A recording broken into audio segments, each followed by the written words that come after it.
Creeping into the market, some are looking to Washington for help on tax issues, but so far President Trump has been anything but clear about what he is considering. Eamon Javers joins us now with the latest. Where are we, Eamon?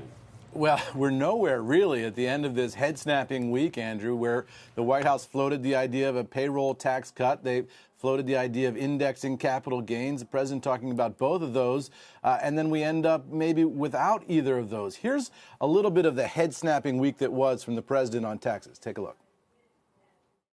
Payroll tax is something that we think about, and a lot of people would like to see that. I'm not looking at a tax cut now. We don't need it. We have a strong economy. A lot of people have been talking about indexing for many years, and it's something that I am certainly thinking about. I'm not looking at doing indexing, and I haven't been seriously looking at it, but certainly it is an option if I wanted to. So what happened here is the big question. Why the 180 from the president, at least on tone in terms of taxes? On Tuesday, he seemed open to the idea. On Wednesday, he really shut it down. What I'm told at the White House when I asked this is that the president on Tuesday was just sort of ruminating out loud when reporters asked him about tax cuts. He likes the idea generally. He's always kind of talking about it with advisors, but he doesn't have anything specific in play right now. So he sort of said all that on Tuesday, and the White House felt like the media took it too far and went running ahead with speculation about what kind of a tax plan the White House was working on. And therefore, when staffers briefed the president in the Oval Office yesterday, just before he went out to talk to reporters on the South Lawn there, they told him, look, this has gotten out of control. There's a lot of speculation, and we don't really have a plan here. We're not really doing this.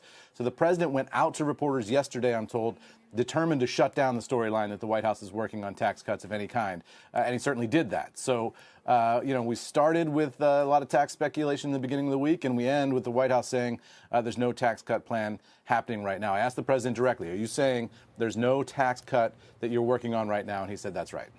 No rumors on any spending cut plans as we head to like $1 trillion every year for the next 15 years. And no rumors there? I wish we'd hear some of those rumors. The politics of this are tough, right? If you're doing a tax cut when you've got $1 trillion deficit, there are Republicans up on Capitol Hill who still feel very strongly about the deficit, even though they haven't cut spending. Well, you saw, Eamon, they calculated with the most recent deficit deal, they went out 10 years. It's like mind-boggling. It's mind-boggling. I mean, it's bigger than it's been in our lifetime anyway.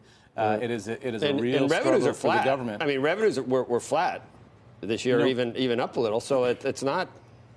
Not that. Yeah, it's spending.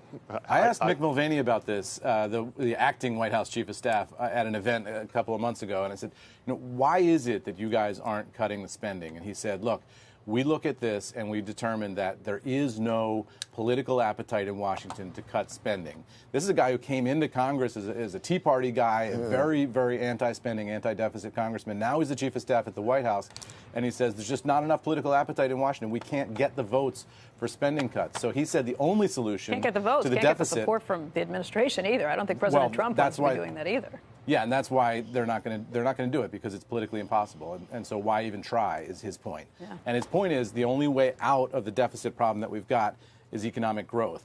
And that's sort of throwing in the towel on the idea of spending cuts, which is something that was surprising for me to hear from a Tea Party congressman.